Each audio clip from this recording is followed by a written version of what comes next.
कहानी की शुरुआत में हमें दो लड़कियों को दिखाया जाता है जिनका नाम हंटर और बैकी था। ये दोनों लड़कियां 2000 फीट ऊंचे एक टावर पर फंसी हुई थी। इनके फोन्स में नेटवर्क भी नहीं था, इसलिए वो दोनों किसी को कॉल करके मदद भी नहीं मांग सकती थी। इससे भी बुरी बात ये थी कि ये टावर एक रेगिस्तान के बीचों बीच था, इसलिए आसपास किसी का उन्हें देख पाना भी मुश्किल था। और तो और अगर इन दोनों में से कोई नींद लेने की कोशिश करती तो गिद्ध इनके पास आकर इनके मांस को खाने लगते। अब ये लड़कियां इस टावर पर कैसे फंसी और क्या ये इस टावर से बच पाई या मारी गई, चलिए देखते हैं हमारी आज की इस कहानी में। तो कहानी की शुरुआत में बैकी अपने हस्बैंड डैन और अपनी सबसे अच्छी दोस्त हंटर के साथ माउंटेन क्लाइंबिंग कर रही थी। तभी डैन को एक छोटी सी केव दिखती है जिसमें वो अपनी ग्रिप बनाने के लिए उसमें हाथ डाल देता है। लेकिन अचानक ही उस केव में से एक पंछी बाहर निकलता है, जिसकी वजह से डैन अपना बैलेंस खो देता है और नीचे गिरने लगता है। लेकिन सेफ्टी वायर से बंधा होने की वजह से वो बच जाता है। यहाँ पर डैन माउंटेन को पकड़ने की कोशिश करता है। हंटर और बैकी उसकी मदद करने के लिए उसके पास आ ही रही थी कि तभी डैन की सेफ्टी वायर टूट जाती है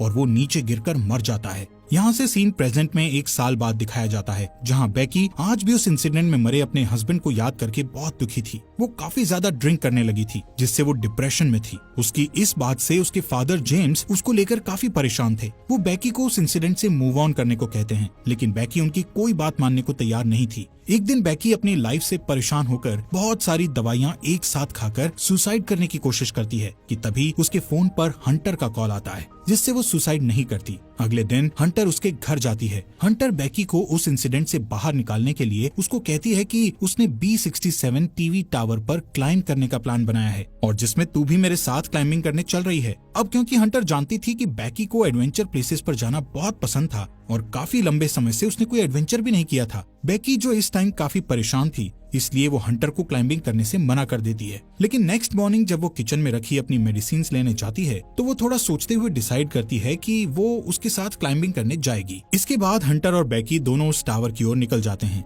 रास्ते में बैकी हंटर के फोन में उसकी कुछ पुरानी फोटोज देखने लगती है। जैसे ही वो स्क्रॉल करते हुए आगे और फोटोज देखती है तो हंटर की एक फोटो में वो नोटिस करती है कि हंटर के कंधे पर एक लड़के का हाथ था। बैकी हंटर से उस लड़के के बारे में पूछती है, लेकिन हंटर उसे कुछ भी बताने से मना कर देती है। तभी यहाँ बैकी के फोन पर उसके फादर का कॉल आता है, लेकिन वो कॉल पिक नहीं करती। काफी देर ड्राइव करने के बाद वो एक होटल में रात गुजारने के लिए रुकते हैं। डिनर करते वक्त बैकी को पता चलता है कि हंटर अब एक यूट्यूब व्लॉगर है और यूट्यूब रेवेन्यू से ही वो अपनी ट्रैवलिंग का खर्च उठाती है। इसी दौरान बैकी की नजर विंडो के बाहर उस टीवी टावर पर पड़ती है जहाँ पर वो दोनों जा रही थी। हंटर बैकी को बताती है कि ये टावर यूनाइटेड स्टेट का चौथा सबसे ऊंचा टावर है। नेक्स्ट मॉर्निंग बैकी और हंटर अपनी कार में बैठकर अपना सफर जारी रखती हैं। यहाँ पर हंटर ड्राइविंग करते करते ही अपने यूट्यूब चैनल के लिए व्लॉग बनाने लगती है, जिसमें वो अपने व्यूअर्स को बताती है कि वो अपनी बेस्ट फ्रेंड के साथ उस टीवी टावर पर चढ़ने वाली है। इसके बाद फाइनली वो दोनों उस टीवी टावर के पास पहुंच जाती हैं, जहां उन्हें गेट पर एक डेंजर साइन के साथ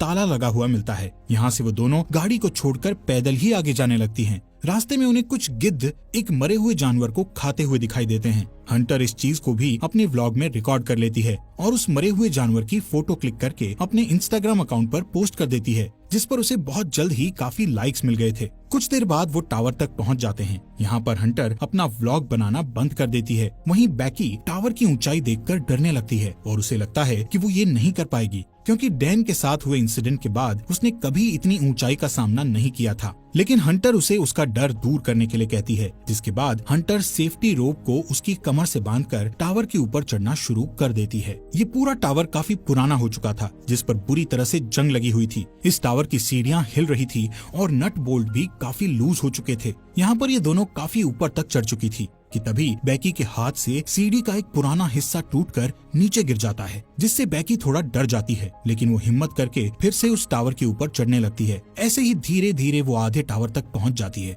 यानी 1000 फीट ऊपर, जहाँ से शहर काफी छोटा दिखाई दे रहा था। ये दोनों यहाँ पर कुछ देर आराम करती हैं और पानी पीने के बाद फिर से क्लाइंबिंग करने लगती हैं। थोड़ी देर बाद वो 1800 फीट ऊपर पहुँच चुकी थी और अब उन्हें सिर्फ 200 फीट ही ऊपर चढ़ना था। बैकी इतना ऊपर चढ़कर काफी डरने लगती है, क्योंकि वहाँ हवा बहुत तेज चल रही थी और सीढ़ियाँ भी काफी पुरानी होने की वजह से हिल रही थी। वो हंटर से कहती है कि अब उन्हें वापस नीचे जाना चाहिए, लेकिन हंटर उसे बोलती है कि अब इतनी ऊपर आकर उन्हें हार नहीं माननी चाहिए। जिसके बाद वो वापस से ऊपर चढ़ने लगती हैं। यहाँ से टावर के ऊपर चढ़ने का रास्ता काफी खतरनाक था। रास्ते में लगी कुछ डिस्क को हंटर ने काफी आसानी से पार कर लिया था और अब वो बेकी को भी उन्हें पार करने में मदद कर रही थी। अब जैसे जैसे वो ऊंचाई पर जा रही थी वैसे वैसे हवा का प्रेशर भी बढ़ता चला जा रहा था, जिससे बेकी और ज्यादा डर रही थी। इसी बीच सीढ़ी के पुराने नट बोल्ट एक एक करके अपने आप निकलने लगते हैं, लेकिन इस बात से अनजान वो दोनों ऊपर चढ़ना जारी रखती हैं और फाइनली वो दोनों टावर के टॉप पर पहुंच जाती हैं, जहां एक और नट बोल्ट खुलकर नीचे गिर चुका था। यहाँ पर हंटर दोबारा से अपना व्लॉग बनाना शुरू करती है और वीडियो में अच्छे शॉट्स लेने के लिए वो ड्रोन कैमरा का इस्तेमाल करती है। थोड़ी देर बाद हंटर अपने व्यूअर्स को और अच्छा कंटेंट देने के लिए बेकी को ड्रोन का रिमोट पकड़ाकर खुद उस टावर के सहारे एक हाथ पर लटक जाती है। शॉट्स लेने के बाद वो वापस से ऊपर आती है और सेम यही चीज बेकी को भी करने के लिए कहती है, लेकिन बेकी उसे ऐसा करने से मना कर रही थी, जिस पर हंटर उससे कहती है कि उसका डर भगाने का ये सबसे बड़ा मौका है। जिसके बाद बेकी हंटर का हाथ पकड़कर वही स्टंट करती है और हंटर उसकी सेल्फी लेने लगती है। इसके बाद बेकी वापस से ऊपर आ जाती है। यहाँ पर बेकी अपने हस्बैंड डैन की अस्थियों को लेकर आई थी और डैन को याद करती हुई वो उसकी अस्थियों को यहाँ विसर्जित कर देती है। इस मोमेंट पर बेकी और हंटर दोनों काफी इमोशनल हो गई थी। इसके बाद वो डिसाइड करते हैं कि अब उन्हें वापस जाना चाहिए, इसलिए वो अपने सेफ्टी वायर को खुद से कनेक्ट करती हैं और बेकी नीचे जाना शुरू कर देती है। लेकिन जैसे ही वो पहला कदम सीढ़ी पर रखती है तो सीढ़ी टूट जाती है और वो सीढ़ी के साथ साथ नीचे गिरने लगती है, लेकिन हंटर किसी तरह उसे पकड़कर वापस ऊपर खींच लेती है। यहाँ पर बेकी मौत के मुंह से बचकर आई थी, जिससे वो जोर जोर से डर के मारे रोने लगती है और अचानक दोनों हंसती हैं। नीचे देखने पर उन्हें पता चलता है कि अब उनके नीचे उतरने के लिए कोई सीढ़ी ही नहीं है। वो दोनों अपने अपने फोन को चेक करती है, लेकिन उनके फोन में कोई नेटवर्क नहीं था और उनका बैग भी नीचे टावर डिस्क पर गिर चुका था, जिसमें उनके खाने पीने का सामान था। यहाँ ऊपर टावर पर उन्हें एक इमरजेंसी बॉक्स दिखता है, जिसे खोलने पर उन्हें एक दूरबीन और एक फ्लेयर गन मिलती है, लेकिन ये दोनों चीजें उनके किसी काम की नहीं थी। ये सब देखकर बेकी हंटर पर भड़क जाती है। हंटर उसे ये कहते हुए शांत करने की कोशिश करती है कि हो सकता है सीढ़ियों के नीचे गिरने की आवाज सुनकर कोई उनकी मदद करने आए और इसलिए अब हम दोनों को बस थोड़ी देर इंतजार करना होगा जब तक कि कोई आ नहीं जाता। तभी हंटर नोटिस करती है कि पिछली बार सीढ़ियों के गिरने की वजह से बेकी के पैर पर चोट लगी थी और अब उस चोट से ब्लड बाहर आ रहा था। यहाँ पर हंटर बेकी की चोट पर अपनी शर्ट बांध देती है। कुछ समय बाद बेकी हंटर से पूछती है कि उसने व्लॉगिंग क्यों शुरू की, जिस पर हंटर गलती से डैन का नाम ले लेती है, जिससे बेकी के मन में हंटर के प्रति शक बैठ जाता है। कुछ देर बाद हंटर अपना फोन चेक करती है, जहां उसने कुछ देर पहले अपनी सोशल साइट पर एक मरे हुए जानवर की फोटो अपलोड की थी, जिससे उन्हें एक आइडिया आता है कि वो अपने फोन पर एक हेल्प मैसेज टाइप करेंगे और उस फोन को रस्सी से बांधकर नीचे लटका देंगे, ये सोचकर कि शायद नीचे जाने पर फोन में सिग्नल आ जाए और उनकी पोस्ट अपलोड हो जाए। हालांकि उनकी ये कोशिश नाकामयाब हो जाती है। इसके बाद उन्हें लगता है कि जरूर जमीन पर तो नेटवर्क होगा ही, इसीलिए वो उस फोन को अपने जूते में डालकर उसके चारों ओर अपनी जुराबें फंसाकर जूते को नीचे गिरा देती हैं। यहाँ टावर पर अचानक बेकी का ध्यान हंटर के दूसरे पैर पर जाता है, जहाँ 143 का टैटू बना हुआ था, जिसे देखकर उसे याद आता है कि उसका हस्बैंड डैन हमेशा उसे आई लव यू कहने के लिए 143 कोड का इस्तेमाल करता था। लेकिन बेकी इस चीज को भी इग्नोर करके इस टावर से नीचे उतरने के लिए कोई और आइडिया सोचने लगती है। थोड़ी देर बाद उन दोनों को दूरबीन से नीचे जमीन पर टावर के पास से गुजर रहा एक आदमी और उसका डॉग दिखाई देते हैं, जिससे वो उस आदमी से मदद के लिए चिल्लाने लगती है, लेकिन इतनी ऊंचाई होने के कारण उनकी आवाज नीचे नहीं जाती। यहाँ नीचे हम देखते हैं कि हंटर ने जो फोन जूते में डालकर नीचे फेंका था वो पूरी तरह से टूट चुका था और अब उनका ये प्लान भी फेल हो चुका था। वो आदमी वहाँ से जाने लगता है। ये देखकर बेकी हेल्प के लिए चिल्लाते हुए अपने दोनों जूते उस आदमी पर नीचे फेंक देती है, ताकि उस आदमी का ध्यान ऊपर की ओर उन पर आ जाए। लेकिन वो आदमी ये नोटिस नहीं करता, क्योंकि वो किसी से कॉल पर बात कर रहा था। इसके बाद बेकी वो फ्लेयर गन चलाने लगती है, लेकिन हंटर उसे ये कहते हुए फ्लेयर गन चलाने से मना कर देती है कि अभी दिन का समय है, इसलिए किसी को भी फ्लेयर गन का पता नहीं चलेगा। इसी दौरान वो दो और आदमियों को वहाँ थोड़ी दूर नोटिस करती हैं, जो यहाँ पार्टी करने के लिए आए थे। उन्हें देखकर वो दोनों डिसाइड करती हैं कि थोड़ा अंधेरा होने पर वो इस फ्लेयर गन का इस्तेमाल करेंगी, ताकि वो लोग उन्हें नोटिस कर सकें। कुछ देर बाद रात हो जाती है और बेकी फ्लेयर गन का इस्तेमाल करती है, जिससे वो दो आदमी उन्हें देख लेते हैं। यहाँ पर बेकी और हंटर अपने हाथ हिलाते हुए और जोर जोर से चिल्लाकर उनसे मदद मांगने की कोशिश करती है। इसके बाद वो दोनों दूरबीन से देखते हुए नोटिस करती है कि वो दोनों आदमी हंटर की कार के पास जा रहे थे, जिसे देखकर दोनों खुश हो जाती है। लेकिन उनकी मदद करने के बजाय वो आदमी उनकी कार को चुराकर वहाँ से भाग जाते हैं। ये देखकर वो दोनों काफी दुखी हो गई थी और अब उन्हें जल्दी से कोई नया आइडिया भी समझ नहीं आ रहा था कि अब वो क्या करे। यहाँ पर बेकी हंटर से उसके पैर के टैटू के बारे में पूछ ही लेती है, जहाँ हंटर ये रिवील करती है कि उसका डैन के साथ 6 महीने तक अफेयर रहा था। इसके लिए वो उससे माफी मांगती है कि उसने उसके हस्बैंड के साथ हुकअप करके काफी बड़ी गलती करी। हंटर बताती है कि डैन उसे अच्छा लगता था और वो उससे प्यार भी करती थी, लेकिन डैन बेकी से ज्यादा प्यार करता था, इसलिए उसने जल्दी ही डैन से ब्रेकअप कर लिया था। बेकी ये सुनकर और भी ज्यादा डिसअपॉइंट हो जाती है कि उसकी बेस्ट फ्रेंड और उसका हस्बैंड दोनों ही उसे चीट कर रहे थे। अगली सुबह बेकी फोन चेक करती है, जहां उसे पता चलता है कि इस टावर पर चढ़े उन्हें 24 घंटे बीत चुके हैं।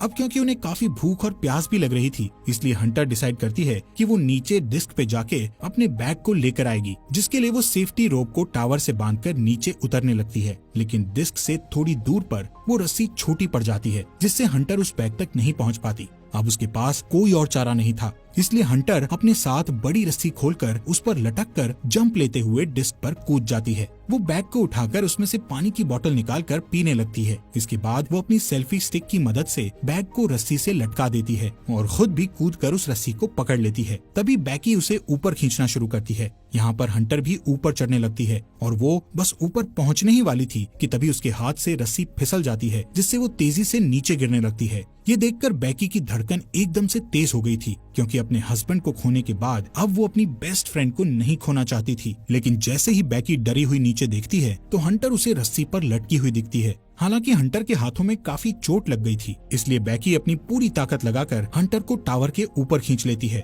थोड़ी देर बाद बेकी एक हेल्प नोट लिखकर ड्रोन में फंसा देती है और ड्रोन के सहारे पास के होटल तक पहुंचने की कोशिश करती है, लेकिन ड्रोन में बैटरी कम होने की वजह से वो ज्यादा दूर नहीं जा सकता था, इसलिए वो उसे वापस अपनी ओर ले आती है। यहाँ अब फिर से वो दोनों टावर पर हेल्पलेस थी। रात में बेकी को एक भयानक सपना आता है, जिसमें वो देखती है हंटर की उस टावर पर ही मौत हो गई और गिद्ध हंटर के शरीर को खा रहे हैं। इससे वो डरी हुई उठती है और तब उसे पता चलता है कि ये बस एक बुरा सपना था। नेक्स्ट मॉर्निंग बेकी के दिमाग में एक आइडिया आता है कि वो टावर के ऊपर लगी लाइट से ड्रोन को चार्ज कर सकती है। इसके बाद वो टावर के पोल पर चढ़कर जैसे ही ड्रोन चार्जर को प्लग में लगाती है तो वो देखती है कि वो प्लग काफी लूज था, इसलिए बेकी को ऊपर लटके हुए ही उस चार्जर को पकड़े रखना पड़ता है जब तक कि ड्रोन की बैटरी फुल चार्ज नहीं हो जाती। काफी टाइम से उस पोल को पकड़े रहने की वजह से बेकी के हाथ धीरे धीरे करके सुन्न पड़ने लगे थे और इससे भी बुरी बात ये थी कि अब यहाँ पर काफी सारे गिद्ध आकर उस पर अटैक भी कर रहे थे, जिससे बेकी के हाथों से बैग नीचे गिर जाता है। थोड़ी देर बाद वो ड्रोन की बैटरी फुल चार्ज हो जाती है, जिससे बेकी नीचे आ जाती है। इसके बाद वो ड्रोन को होटल तक पहुंचाने की कोशिश करती है, लेकिन जब वो ड्रोन होटल तक पहुंचने ही वाला था तो उसकी टक्कर एक ट्रक से हो जाती है, जिससे वो बिल्कुल टूट गया था और उनको ड्रोन कैमरा से भी कुछ दिखाई नहीं दे रहा था। ये देखकर वो दोनों और भी ज्यादा डर गई थी, क्योंकि अब उनके पास बचने का कोई भी ऑप्शन नहीं था। वो थकी हारी उस टावर पर हार मानकर बैठ जाती है। शाम के समय वहाँ तूफान बनने लगे थे, जिससे उनका जिंदा रहना और भी मुश्किल हो गया था। यहाँ पर बेकी को बहुत तेज नींद भी आ रही थी, इसलिए वो वहीं सोने लगती है, लेकिन हंटर उसको सोने से मना करती है, क्योंकि उनके सोते ही गिद्ध फिर से उन पर हमला करने लगते। बेकी हंटर से उसका दूसरा जूता भी मांगती है, ताकि इस बार वो उसमें अपना फोन डालकर नीचे फेंक सके। हंटर उससे कहती है कि मेरा जूता तो नीचे डिस्क पर ही गिरा हुआ है। यहाँ से कहानी में एक बड़ा ट्विस्ट आता है और हमें पता चलता है कि जब हंटर नीचे डिस्क पर कूदी थी तो उसी टाइम डिस्क पर गिरने से उसकी मौत हो गई थी और उसके बाद से बेकी अकेले ही सरवाइव कर रही थी। बेकी को हेलुसिनेशन होने लगे थे, जिसमें वो हंटर की प्रेजेंस को इमेजिन कर रही थी। रात में बेकी तूफान में सरवाइव करने के बाद अपने फादर के लिए एक वीडियो मैसेज रिकॉर्ड करती है, जिसमें वो बताती है कि वो वापस घर आना चाहती है। वहीं दूसरी ओर उसके फादर जेम्स भी उसको लेकर बहुत परेशान थे। अगले दिन जब बेकी इस टावर पर सोई हुई थी तब एक गिद्ध आकर बेकी की चोट पर से उसका मांस खाने लगता है, लेकिन अब क्योंकि बेकी को काफी भूख लग रही थी इसलिए वो उस गिद्ध को जोर से पकड़कर टावर के मेटल से उसे जान से मारकर खाने लगती है, जिससे उसमें थोड़ी जान आती है और वो रस्सी के सहारे नीचे डिस्क पर उतरती है, जहां हंटर की डेड बॉडी पड़ी थी। इसके बाद वो अपने डैड जेम्स को मैसेज करती है कि वो इस टावर पर फंसी हुई है और अपने फोन को हंटर के जूते में डाल देती है, लेकिन इस बार वो उस जूते को हंटर की डेड बॉडी में घुसाकर उसकी डेड बॉडी को नीचे फेंक देती है। इसके बाद रात में उसके फादर जेम्स को बेकी का मैसेज मिलता है और वो जल्दी से पुलिस को कॉल करके वहाँ टावर तक पहुँचता है। अब जैसे ही वो उस टावर तक पहुँचता है तो देखता है कि पुलिस एक डेड बॉडी को कवर कर रही थी। ये देखकर उसे लगता है कि ये उसकी बेटी बेकी की डेड बॉडी है जो जिंदा नहीं बच पाई। तभी उसे अपनी बेटी पुलिस की कार के पास दिखाई देती है, जिसके बाद वो दोनों एक दूसरे को गले लगाते हैं। हैं और इसी के साथ ये अमेजिंग मूवी यहीं पर खत्म हो जाती है। दोस्तों, हमारे फॉक्स एक्सप्लेनर हिंदी चैनल को सब्सक्राइब करना मत भूलना।